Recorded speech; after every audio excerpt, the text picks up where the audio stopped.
Welcome, my people. Welcome, guys. How you guys doing? How have your day been? Right now, it is 6:20 p.m. where I'm at in the East Coast, and I'm sure for some of you guys, it's daytime, it's nighttime, it's morning time, it's 2 a.m. But regardless, thank you guys for checking out this video. I appreciate if you guys could please like and subscribe and comment, and tell me what you guys think about this game. I just got done doing a live reaction between Germany versus Ivory Coast, and I'll be honest with you guys, this game lived up to the hype. This was a competitive game where a casual American would not be able to understand how good this game was, in my opinion. As someone who lives in the East Coast of the United States, I was totally entertained and enjoyed by this team, and this was such a good game by both of these players, man. Unfortunately, I thought that this game was going to end up 1-1, and the next thing you know, Undaf, right? I believe that's his last name. Denise Undaf went ahead and scored a late minute goal at the 94th minute to give Germany all 3 points that they needed to automatically advance to the next round. But before I get to that late minute goal, let's talk about the beginning of this game, right? Germany versus Ivory Coast. The game lived up to the hype. It was such a very good game. Very competitive game in the first half, right? A lot of people will say that the referee was withholding his whistle majority of the time in the first half, and I'm inclined to agree. Many times, German players went down. Many times the Ivorian players went down, but maybe in the referee eyes, he felt like there was a little bit of flopping and diving going on, and it may be so. People have to understand, guys. If you guys have been watching these games in this World Cup tournament, you guys realize that the referees are not blowing whistles left and right. Referees are not going crazy just blowing the whistle just because a player is going down so easily, bro. Like if a player feel like they're going down easily, ref is not blowing the whistle. Like you have to be really, really fouled. You have to be really fouled and really pushed and physically manhandled before the referee can blow a whistle.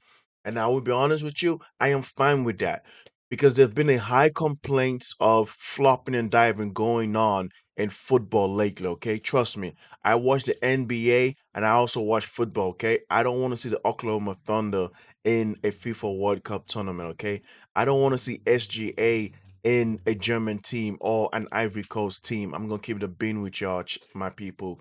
But overall, I felt like the referee did do a good job trying to keep everything balanced as it possibly could. Germany had a chance, had two goals disallowed in the first half, right, which was valid in my opinion. First goal was by in Mecha, where with a lovely volley, but there was a foul prior to that goal. Second goal was, I think it was either Tar or Schotterbeck in a corner kick where they tried to head the ball in, but then they kind of made contact with the Ivory Coast goalie Fofana, and I think Fofana did a good job as a goalie, as a goalkeeper. Man, he made some wonderful saves in the second half, especially, man. But we will get to that. And I was like, oh wow, that has to be a goal by Germany. But no, turns out that even that was also disallowed as well. And that's fair enough in my opinion. But then the next thing you know, in the 30th minute, Diomande racing down the left wing, scoring the ball inside the box. Bonnie hit it, it got blocked, and then Kessie, the captain of Cote d'Ivoire, the ball fell to his feet and he shot it in and bang. It was Germany nil, Ivory Coast 1. Now I will have to say Ivory Coast was such a very good team, man. Both the first half and second half, man. They did not play none of that have run football. They didn't play pack the bus and hit them on the counter attack. I saw an Ivorian team that was playing out from the back. It was a beautiful thing to see, man. Majority of the time in the first half and even the second half, I saw Ivory Coast doing a good job maintaining ball possession, man. They were also press resistant as well in the midfield, man. Sangare, shout out to Sangare, man. I think he should have played the whole 90 minutes, in my opinion. Maybe it was a little bit tired from Ivory Coast. The way he was able to get past, so cool from him. Ulai, another midfielder for the Ivory Coast, such a very good player as well, man. Even when Germany was high pressing, the Ivorian team was very good at not trying to lose the ball. Of course, they lost the ball here and there, but so did the Germans as well. You know what I mean? It's part of the game, man. Not every time you're gonna have 100% accurate pass accuracy, you know. And there were a couple moments there where they were just able to do something really cool. I really enjoyed what I saw.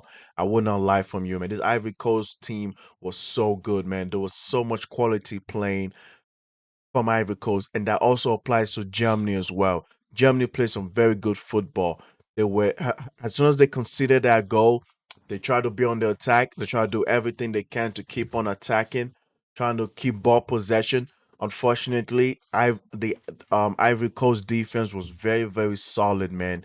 They played some very solid defense in that first half. Right now, we move on to the second half, right?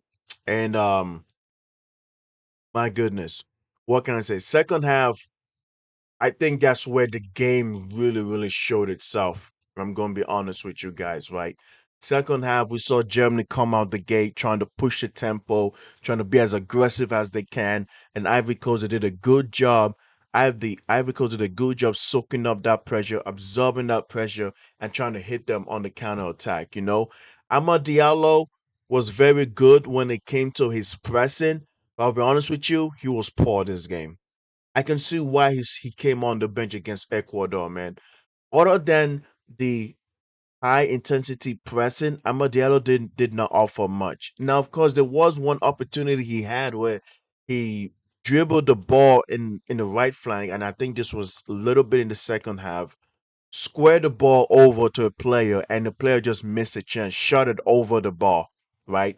Amad Diallo could have had an assist. I will admit that. But other than that, in the second half, he was very quiet. And it makes sense why he came off around the 75 minutes into the game, right? Um, bro, it was very weird by the Ivorians, my people. Ivory Coast was missing chances. It was so bad. It was so bad how Ivory Coast was just missing chances. I was so disappointed how Ivory Coast was just missing these chances left and right, guys. I promise you. It was just so bad, so sad, man. I expected so much from Ivory Coast and was very disappointed with how they're just missing the chances, bro. And the next thing you know, right, Germany made a triple substitutions into the game, right? Four substitutions was being made, right? Antonio Rudiger came on. Nandiem Amiri. You had Dennis Ondaf, who later on scored the brace, right? And then I realized that Ivory Coast did not make a single subs in. Like, bro, Germany had four fresh players with fresh legs playing in the game, and Ivory Coast did not make a single sub. I don't know what Emerson Faye, the coach of Ivory Coast, was doing. Right? I saw later on the guy was doing the water break in the second half. This guy was coming out of the tunnel. I'm like, bro, if you're gonna take a shit before the game starts, bro. Take a shit before the game starts, man. Because I don't know why I see you coming out of the tunnel during the water breaks, man. Maybe that's why Ivory Coast could not make a sub. And lo and behold, the next thing you know, bang, Amiri had the ball, crossed the ball into the box, right? And then Ondef crashing into the box with a lovely tap in, lovely finish, right? Around the 68 minutes, and it was Germany won, Ivory Coast won, bro. And that's all what Germany was doing. Now, prior to that, let me make this very clear, guys. Those of you guys who was watching the game will understand exactly what I'm trying to say here, man. Germany had so many corners, guys. They had so many corners. I was just like, what the hell is going on here, bro? There were times when Germany had back to back corner kicks. It was insane to me. I'm trying to find how many corners they had in the second half, right? But it was just insane how they have just so many corners, man. In the second half, Germany had five corners. Second half, my people. 5 corners in the second half, right? 8 overall, 8 both halves included, but 5 in the second half, and Ivory Coast only had 2. There was a moment where Germany had back to back corners. The reason why I mentioned the corners was that Ivory Coast, they focused so much on absorbing the pressure that they gave Germany all the time in the whole world to find a way to equalize, and they did. Obviously, the game was 1-1. Went to water breaks. Ivory Coast finally made some substitutions going on, right? Amad Diallo came off. Boney came off. But one person that I feel very sorry for the Ivory Coast, and I feel like he was playing amazing for Ivory Coast, was Singo. If you guys don't know who Singo is a right back who plays for Galatasaray. Wilfred Singo, man, he was amazing to me, man. The way he was bombing up and down with that strength and pace he had. Unfortunately, he had a little hamstring strain or hamstring injury. I hope it's not that big of a deal because Ivory Coast is missing one of the best players in Singo who was very, very huge for Galatasaray. So I feel really sorry for him, man. Around the 82 minutes, he came off, had to be subbed off. And I saw him on the bench, and he had his jersey over his face. That tells you that he was crying. That tells you that he was shedding tears, man, because it's the World Cup tournament. Very, very unfortunate, man. Now here's the big thing that everyone's gonna be talking about. Oh my God, guys, this I don't know what the fuck was happening here, guys. I don't know what the fuck was happening here. 88th minute, Ivory Coast had a chance to score a late winner, to walk away with the 3 points, to make this game 2-1, to finally qualify into and advance into the next round. Keep in mind, guys, Ivory Coast, even when they had DJ Drogba, Yaya Toure, Colo Toure, Jovino, Ivory Coast still did not make it out of the group stage. Ivory Coast has not advanced out of the group stage ever, bro. In all the times they have played at the World Cup. That lets you know how much of an issue that tells that I mentioned that to let you guys know how important this miss was at the 88th minute, bro. Ivory Coast had a massive chance to snatch all 3 points when Nicolas Pepe, right, hit on the counterattack with a brilliant run, amazing pace, brilliant pass to Simon Adingra inside the area. This motherfucker hesitated, took an extra touch, bro. You raised your hand up. You raised your hand up. Give me the ball. Give me the ball. Give me the ball. And Pepe gave you the ball. If you're raising your hand up, knowing that, okay, you're raising your hand up, having the confidence that you're going to be able to score that goal, then you should have been prepared to at least to shoot that, score or shoot the ball with one touch. Why are you taking extra touches, man, when you're inside the box? Volley it, shoot it, screamer it. Whatever you have to do, just shoot it. One touch, shoot. The moment he took an extra touch, it allowed the Germans defenders to get back on to swarm back and block the shot. 93rd minute, Germany capitalized on the fact that Simon Adingra could not score that goal. Felix Inemcha with a lovely football pass to Undaf. Brilliant pass, just right in the center of the pitch. Undaf, one touch, turned and shoot. What you would expect as your number 9, that's exactly what he did. Get the ball, turn and shoot.